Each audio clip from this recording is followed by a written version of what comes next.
All right, this is going to be a completely unedited, unscripted sort of video. I just want to sort of document this part of my journey so I have something to refer back to as I'm navigating the spaces that I'm currently in. Currently, today, at the time of this recording, I was felt with like immense, I don't want to use the word anxiety. I don't really like that word, but just maybe it's pressure. Maybe it's thinking about the future a lot. I really don't know what it is. And as somebody who has these lofty goals and ambitions, there's just a lot on your mind, especially when you're in that phase. Like I always say, my mentor calls it the 0 to 32 degrees. So an ice cube melts at 32 degrees Celsius, right? But at 31 degrees, it doesn't melt. At 29 degrees, it doesn't melt, right? At 10 degrees, it's not going to melt. And as you're navigating your journey, especially as a high performer, you don't know really what phase you're on in this journey, right? Like you're going to try things. You're going to keep iterating yourself. You're going to hope that something works. But in that phase, it's like one of the most uncomfortable things. And I'm slowly starting to understand why so many people stay stuck in their current realities, or they don't really transpire to do anything great because their environment encourages it, right? There's very few people going after intense and immense goals and lofty goals and committing to themselves. And can you mitigate your purpose and be well-rounded all around and go after and deal with the stress that's associated with and deal with the pressure that's associated with? I know I'm talking very vaguely. I'm not really giving much specifics, but as a high performer, you're going to go through these navigations and these pitfalls in your journey. As human, that's what makes us human in a unique way. I think that's what makes us so special. But at the same time, when you're navigating through it currently, the feeling kind of sucks at times. I'm not going to lie. Like I'm sitting in a meeting asking myself, like, what am I doing here? You know, why do I spend so much time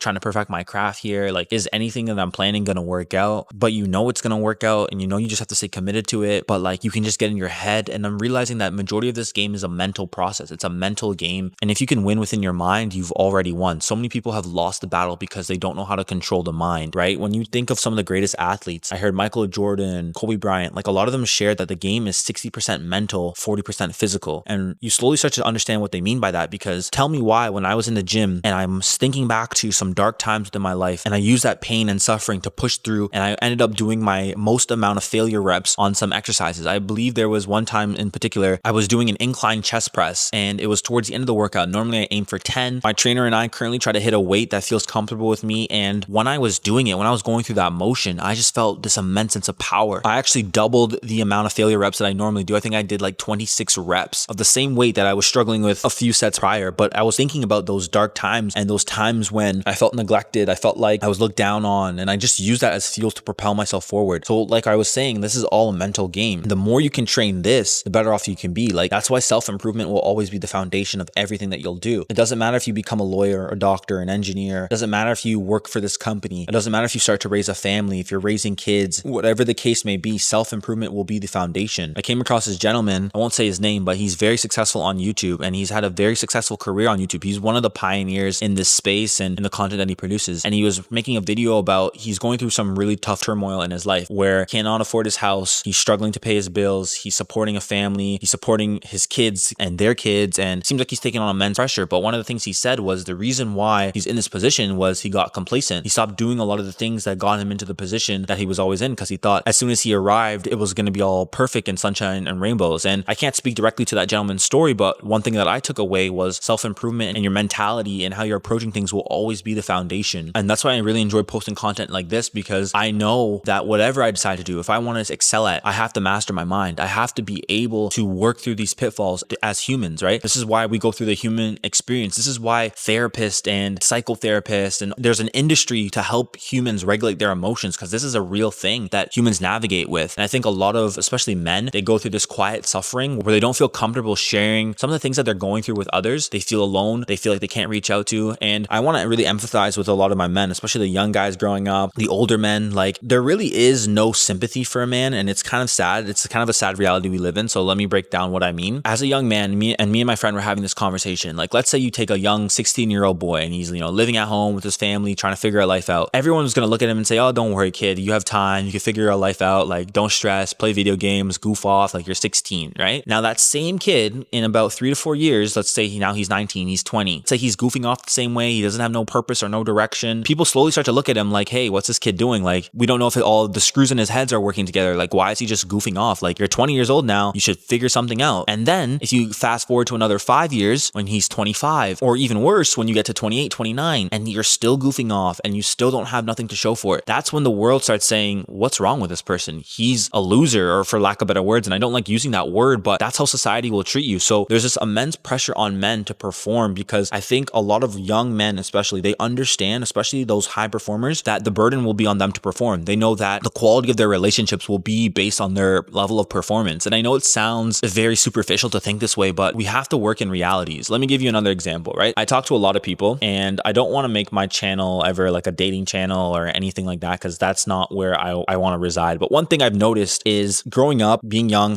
having ambition, one of the things that you'll constantly be on your mind is, how are you going to build a life that you want? How are you going to navigate your financial situation? How are you going to be able to provide for a potential family or partner? And one thing that people constantly see, especially a lot of these public interviews, the common question that they always ask women or sometimes men, like, how much money do you make? How much money do you want your man to make? How much, etc. And rightfully so, like, a lot of people will share the same sentiment where they'll say, oh, I want my man to make more than me, or I want it to be at an equivalent rate where we're kind of equal. And I get that sentiment, but what that does I see a lot of men suffer with this, is that they feel like their value is only tied up to what they can produce financially, right? And don't get me wrong, financials are a very important aspect of life, but they're not the only aspect. And that's one thing that internally I understand, but I have to constantly remind myself and work through. But there's so many caveats there, because I'm not going to tell you that financials aren't important, because they absolutely are. And your financial future will determine a lot of the opportunities, the security, the access, the options that you have within your own life. So I guess all of this is what I'm just trying to say is, like, you're going to go through and navigate through a lot of these emotions, right? And at this current stage, when you're figuring it out, when you're trying to put yourself forward, you're going to be met with these questions of, is this going to work out? You're going to have these self-doubts. And the thing that I've realized in talking with a lot of high performers is that a lot of people are just trying. They're just trying things and hoping that they work out. Now, for some people, they have evidence of it working out, meaning that they've started this venture, this project, and it's being a success, the success that they hoped. Some people have no evidence, and they just got to keep on trying. And that's probably the name of the game. But one thing I know for sure is that these emotions, these human emotions and the human experience won't change. And I'm someone who, I can appreciate emotions. I can appreciate the highs and the lows of life, but I think it's important to recognize them and really internalize what they mean on a deeper level, so that when they do arise again, you know how to navigate through them, right? Like, do you have strategies for when you feel extremely anxious or when you feel extremely worried about the future and how you're going to navigate that? So for me personally, one thing that works exceptionally well, and I mentor people on this and I always tell them to go about this, is really learning how to optimize and journal properly. So yeah, for me, one thing I use a lot is my journal, and my journal is a space where I can sort of just reflect on how I'm feeling and transfer my emotions onto a page and learn to calm down and learn to take a step back. And for me, one of the things I personally suffer with as a high performer and as somebody who's extremely ambitious is I'm always looking at the future. So I'm always thinking 10 years ahead, what will this mean? 10 years ahead, what can we do? Will the version of myself 10 years from now be proud of the actions that I'm taking today? And don't get me wrong, it served me really well, because it's allowed me to avoid a lot of pitfalls that I see some people around my age category that will fall into, and some of like vices and drugs and certain just things that I know looking back at it, they might regret. And I've talked to a lot of people who are a lot older than me, and they shared that sentiment there. They would always say like things like, oh man, if I could go back and talk to my younger self, I would tell him to stop consuming this BS or stop doing these drugs or stop doing that. So I could have that bird's eye view and be like 10 years from down the line, I know that my health is going to be extremely important, and I don't want to jeopardize that, thinking that just because I'm young, I can abuse my body today and not reap the consequences for tomorrow. So these are some of the things that I have to think about on a day-to-day basis. But one of the downfalls of being such an over planner and somebody who's thinking 10 years into the future is that you can be met with this crippling sense of, oh my gosh, what's going to happen? How's everything going to navigate? How are these opportunities going to work out? And I know a lot of my high performers feel the same way. You feel like you have to have every single answer today. You need to know what your 10-year plan is and be able to articulate it perfectly. The reality is you don't even know what the world is going to look like in 10 years. So how are you supposed to answer those questions? In our current society, we deal with something where people are always asking, what's your 5-year plan? What's your 10-year plan? What do you want to do when you're older? What do you want to do when you grow up? This is something that we've constantly heard, and some people roll their eyes. Some people give this elaborate response. And the reality is our world is constantly changing. Like, none of you could have predicted the pandemic. And there's a couple people saying, well, I knew somebody, or I could have predicted the pandemic. I mean, unless you had some inside scoop or inside information, the pandemic hit a lot of us like a truck, and it was something we just naturally had to adapt to. A lot of people couldn't have predicted AI and how that's disrupting certain industries and how that's been able to really just transform our world. And then there's going to be something else that goes on, and another thing, and there's so many variables within our own society. So how do we as high performers look to the future 10 years from now with a plan, but still have to face the uncertainties that life brings us, right? That's a lot of pressure. And that that's something that I navigate through as a high performer myself, where you know you're ambitious, you know what direction you want to head into. You wish you had every single line by line answer because you're methodical in that way and you want to plan it out, but life doesn't work that way. So one thing that's helped me tremendously on that path is really learning how to just take action. I'm a big believer that imperfect action is better than perfect planning with no action every single time. And I love understanding that because when you can take the time to take action, that's when you gather data, and then that data allows you to be informed about other decisions that you have to make. And I think inputs are the answer to alleviating a lot of the troubles that you have. I guess the way I like to think about it is like, imagine you were in this completely dark room. You didn't know where to go, but you know that there was two doors, one for when you entered the room and another for the exit, right? And you were given this flashlight. All you could really do is point the flashlight and take one step at a time, and each step will reveal the next step. Well, that same analogy applies to life, right? You don't know what the 15th step looks like, but you might know what the first step looks like. You might know what the second step looks like. That's what I'm encouraging all of you. If you're felt with this like sense of pressure of not knowing what to go about and how to navigate your future, just take the first step. What's the first step? I have a friend, shout out Sam.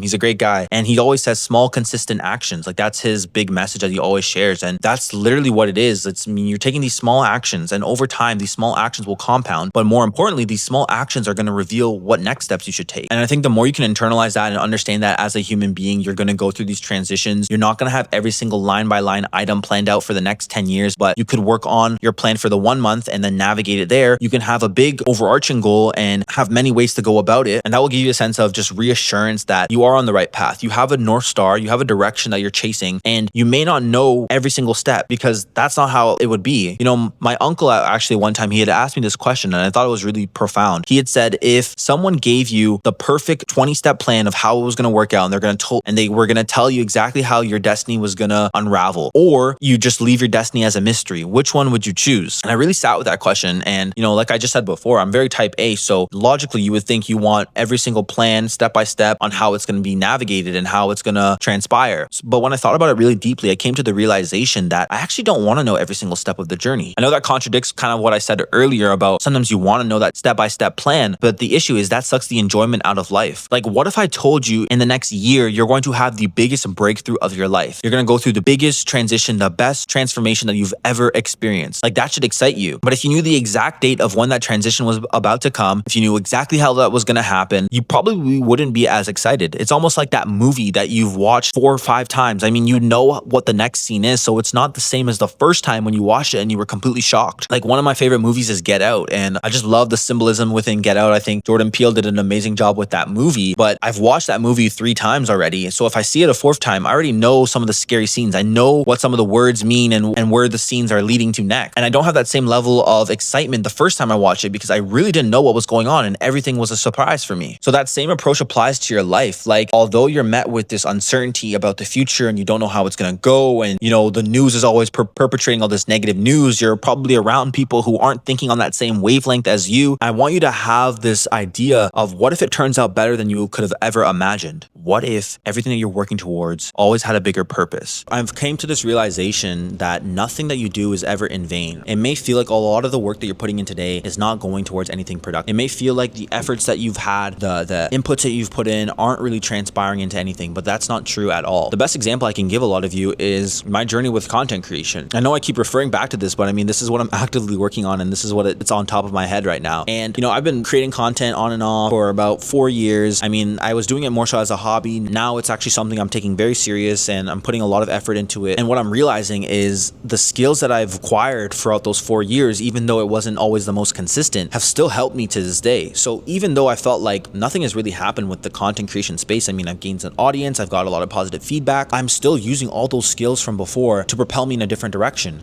And the coolest part is, are transferred across different industries and different spaces. So my ability to speak allows me to articulate myself a lot better in different rooms. I'm going to make a video about how to be more effective at public speaking, and all those opportunities, the confidence that I get when I'm in front of a camera and I can articulate my message to all of you, came from all those reps I put in. And who knows, I might be a leader of an organization navigating and communicating with employees. I have to be very direct and clear about my actions, and that's going to come from being an effective speaker. So nothing is in vain, especially if you're a high performer. All these lessons that you're going through, the losses, the wins, fusions, the setback, they are serving a purpose. I told you guys before about how when I was going through, high school and university, there was many times where it was difficult for me to feel like I really connected with a lot of people. And I remember one time, I was in this like friend group-ish, and I felt like I was sort of being left out, man. And I can tell you guys like a few stories that got pretty deep, but one thing that stuck out to me was when I realized that like a lot of people within this particular friend group, they created like a separate group chat and they didn't exclude me in it. And that one really hurt me personally, because it's like I thought these were like my guys, and I thought these guys were going to be like my boys forever. And knowing that like they had a separate group chat that I wasn't involved in, and that was a group chat where they planned all the events and they went out to all the spaces, it really hurt me, right? Like even still to this day, I think about it, and it kind of put me in a space where I was like, why did that happen? Like, what did I do to these guys? I was playing through so many different scenarios in my head. I could never understood it. And even to this day, I still don't have complete clarity on why that occurred, but I know that that built me into a more resilient person. That built me into somebody who learned not to have this over dependence on a friend group to feel validated. That taught me how to learn and appreciate my time alone. That taught me that I may not need permission or validation from others just to go after my goals and proceed with the visions and creativities that I have. And I think it comes back to like even just creating, going after different opportunities, taking risk. Like I'm developing that callous and that mind where I don't have to ask for permission to go after the goals that I want. I know so many people who have expressed to me in private that, hey, Miles, I kind of want to start this thing called content. I see you do it all the time. I think it's really interesting.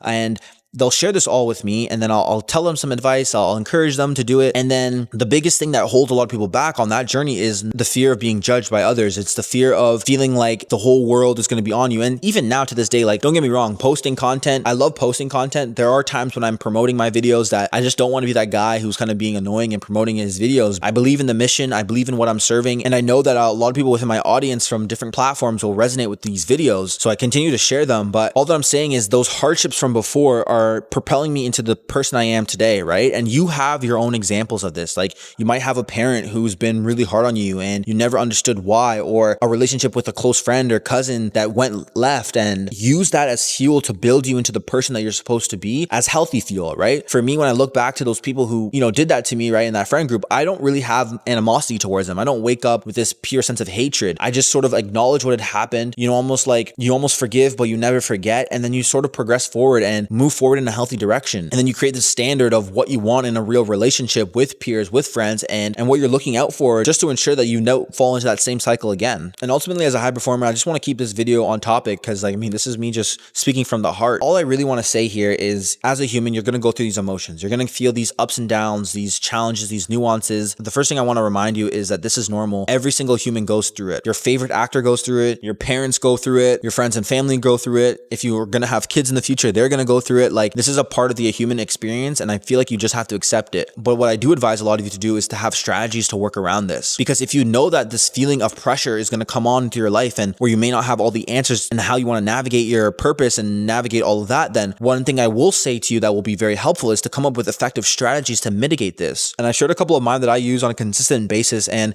these are frameworks that I always revert back to whenever I'm feeling like this. Another thing is I want to remind you, especially for those who feel this sense of pressure about the future, not knowing what they're going to do, how they're going to navigate, if they're going to be the success that they hope to achieve, that you yourself don't even want the full story of how it's going to unfold. And if you're watching content like this, if you're spending your time watching content like this, I have no doubt, I have extreme confidence in you that you will figure it out and you will be able to navigate and go after the goals that you'll achieve. There's so many people who are spending time on this app. They're watching things that, and I guess you'll call it brain rot, or things that will never propel them forward to becoming the best version of themselves. But you're here listening to my voice because deep down, you know exactly what I'm saying and you resonate with my message. And that's not a coincidence. Like, my message isn't for everyone. And this is why I keep reiterating the purpose of being a high performer. Being a high performer is being someone who excels in all areas of their life. It's not just about the career, the financials. It's about the relationships. It's about navigating your faith, navigating your purpose, and learning the pitfalls that come with life, and being able to flip your perspective into something great. Like, can you take that negative situation that occurred to you and make it into something positive? Could you take that job that you're working right now and you may not like it as much, but flip it into something positive? Could you take a few calculated risks and bet on yourself in the right direction because you're a high performer and you know that you have purpose and goals to achieve? And the last thing I want to remind you is to just take the first step forward, right? Like I said before, one of the things that I was struggling with is thinking I had to have this perfect 10-year plan and be able to articulate it. I think back to most recently, like I met these two 14-year-old twins, amazing group of kids, and their mom at the time was asking me some questions like, how do they decide what they want to do in their future? One of the kids said that he wanted to be an astrophysicist. The other girl said that she wanted to be a neuroscientist. And I just smiled because they're 14 years old and they're telling me this very specific career plan that they're going to achieve. And while that's great to have ambition and goals, what I would rather them have is just have a direction of where they want to go. Like if it's healthcare, you work towards a career in healthcare. If it's business, you work towards a career in business. If it's a blend between the two, you do the two. If it's completely different and you want to be in the creative industry, well, you work towards a career in the creative industry, because very few people know the exact niche career that they want to have. And like I said, in 10 years, you don't know what the world is going to be like. You don't know how much that job that you're thinking about all the time is going to change and navigate. So just take the first step forward. And each time you take a step, each time you take an action, subsequent actions will reveal themselves towards you, and you'll be able to kind of create the life that you're hoping to create. So yeah, that is it for today's video. This one was completely off the top of my head, but it was one from the heart. And I really hope you resonate with this message because it was meant for you. If you're someone who's looking for one-on-one coaching to talk through with your purpose, to come up with actionable plans to make failure inevitable towards your goals, you can sign up for my one-on-one coaching. Link will be in the description and pinned in the comment section. And if you're looking to be a part of a high performance community, to surround yourself with like-minded individuals who are going after their goals on a consistent basis, who are pushing and challenging themselves every single day, I have a waitlist for my community down below. And once you sign up, you'll be the first to be notified once it's live. Well, that is it for today's video. You know what I always say, make sure to always believe that you will achieve. Seriously, hear what I'm saying. Make sure to always believe that you will achieve. My name is Miles, aka Mr. High Performance, and I'll see you guys in the next video. Woo! Take care.